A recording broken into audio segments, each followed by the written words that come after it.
Hey everybody, welcome back to the Wakelet Boathouse. We have a dynamic teacher here that is going to show us some cool things with collaboration.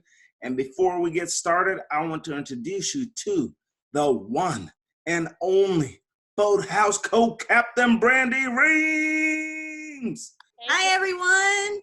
So glad to have you here with us. We are here with Samantha Shaffner, and she is one of my favorite educators. I love following her Wakelets. And I mean, even though I'm in kindergarten and she's in middle school doing her thing, I still learn a lot from her. So I'm sure that you will pick up some nuggets of information that you can take back to your classroom as well. So Samantha, if you could tell us a little bit about yourself and what we're going to see here. Thank you, Brandi. Well, Well, my name is Samantha Shaffner, and I am a Wakelet lover. Dr. Sampson has been an advisor of my school and sort of a mentor to me and my coworkers for a really long time, and we love him very much. And so he kind of got me on the Wakelet train, and I've just been really riding the wave for about 2 years, and my kids really love it. Mainly for, using the collaboration feature to share writing. So that's what I'm going to be working with or showing you guys today, during this demonstration, I guess, or Boathouse chat or whatever. Yeah. But anyway, I am right now teaching remotely 7th and 8th grade language arts from my home in Columbus, Ohio, and I work for Millennium Community School. And this is my 13th year teaching, and I think Brandi is really awesome too. I would concur with that. I would.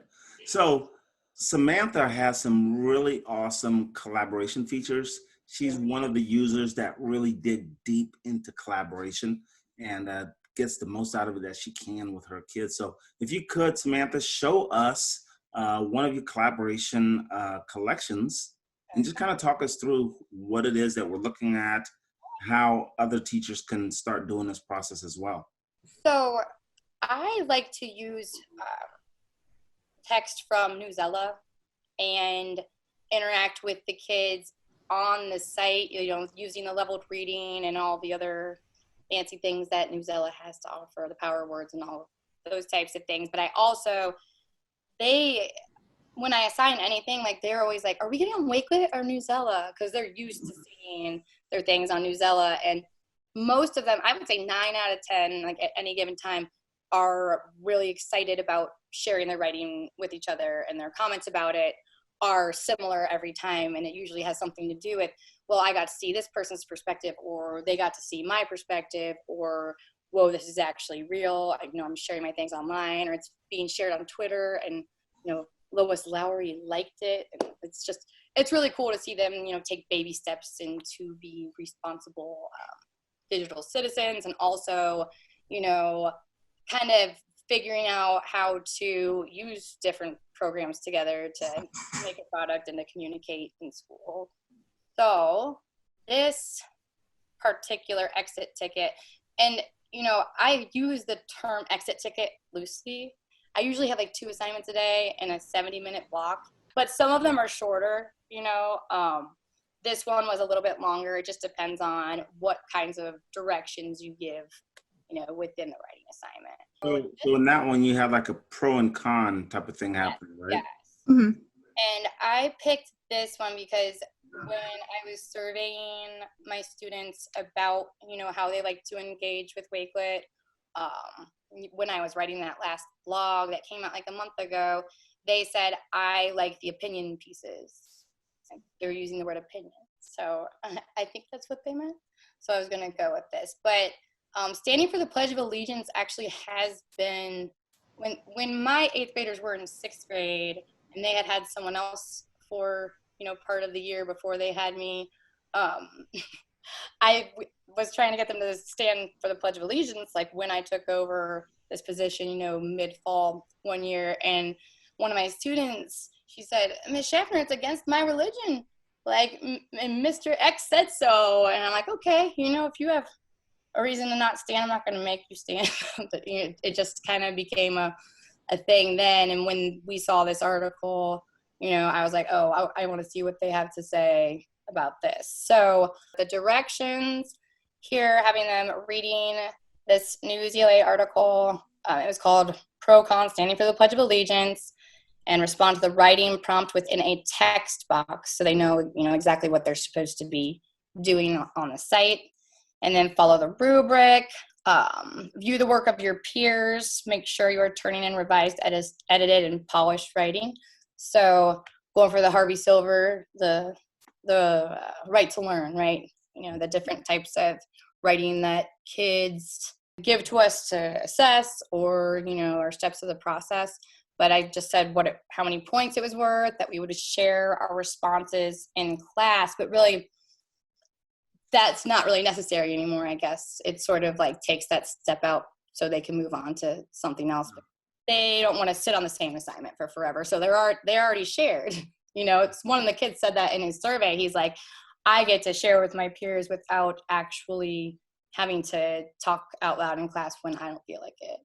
And I was like, good point. Yeah, So, no, that's a really great point. I know when I was in school, I was super shy and I did not want to raise my hand. I did not want to share. I always thought that whatever I was going to say was going to be stupid.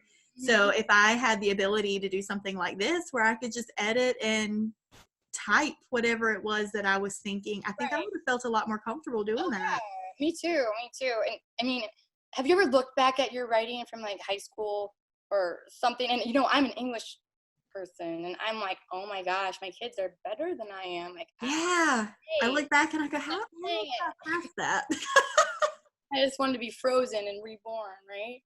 But so I'm starting to get to their responses down here. I was scrolling through a lot of stuff, so you can put the link for the assignment straight in there. I added some photos and text just to give them another visual, and then I actually pasted the article itself into a text box. And this stuff does not take long.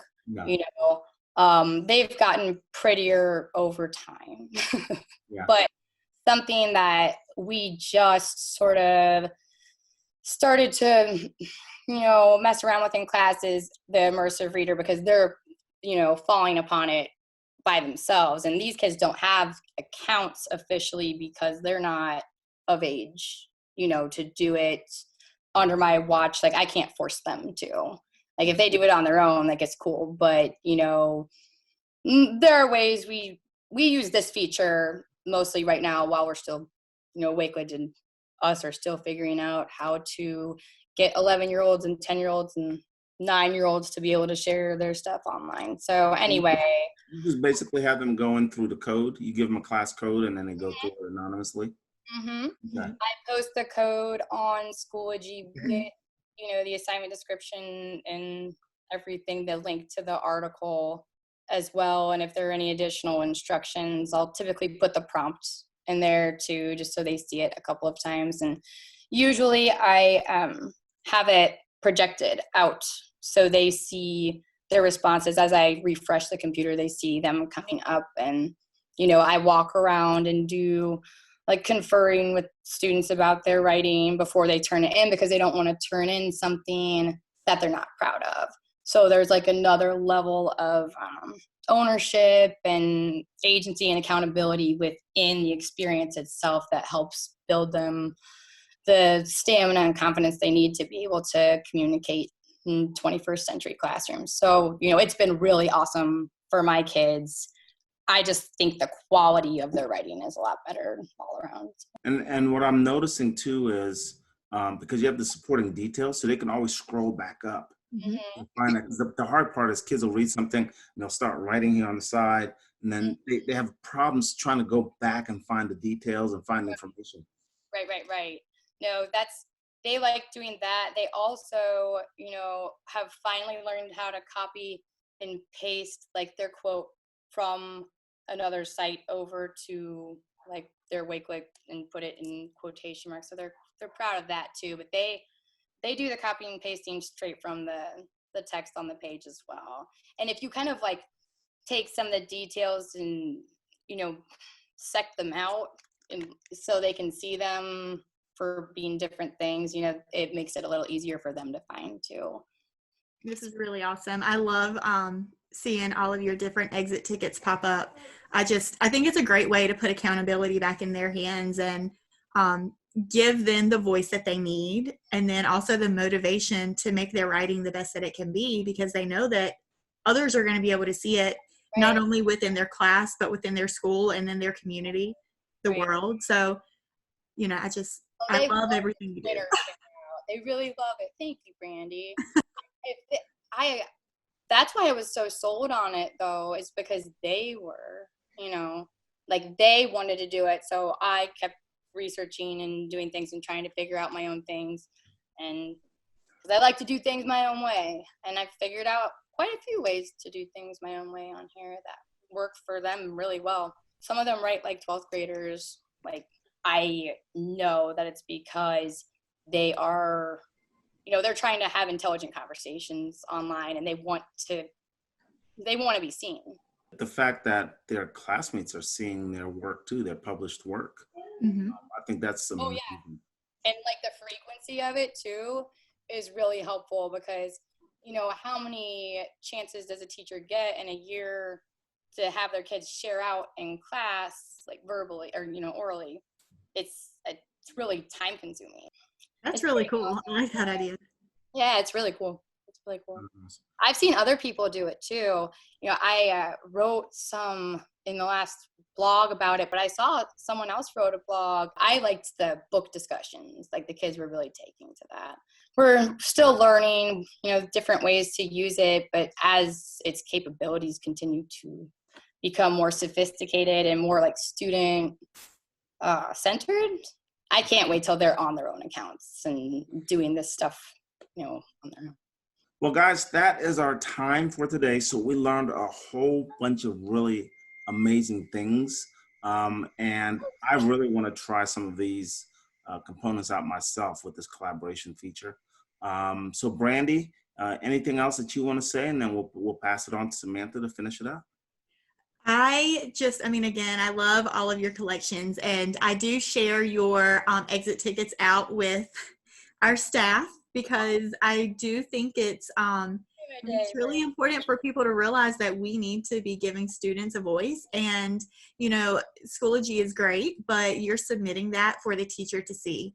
And this takes it to a new level where, now you're allowing your peers to see, and you're more inclined to make your writing better. And so I think it's great, and I will continue to share yours. So keep up the good work. You guys are awesome. I really appreciate you having me on today, and I love what you guys do to your family, to me. And if anyone needs help with collaboration, feel free to hit up my Twitter. It's at Samantha Shaffner 2. Or go to my Wakelet profile. You saw, I think it's Samantha Shaffner 9061. Yeah. But there are a lot. There's a lot on there. So yeah. Anyone ever want to talk Wakelet or talk EdTech, hit me up. Thank you. Right. Well, we appreciate you, and like always, guys, continue to ride the Wakelet wave. And we'll see you guys next time. Thanks a lot.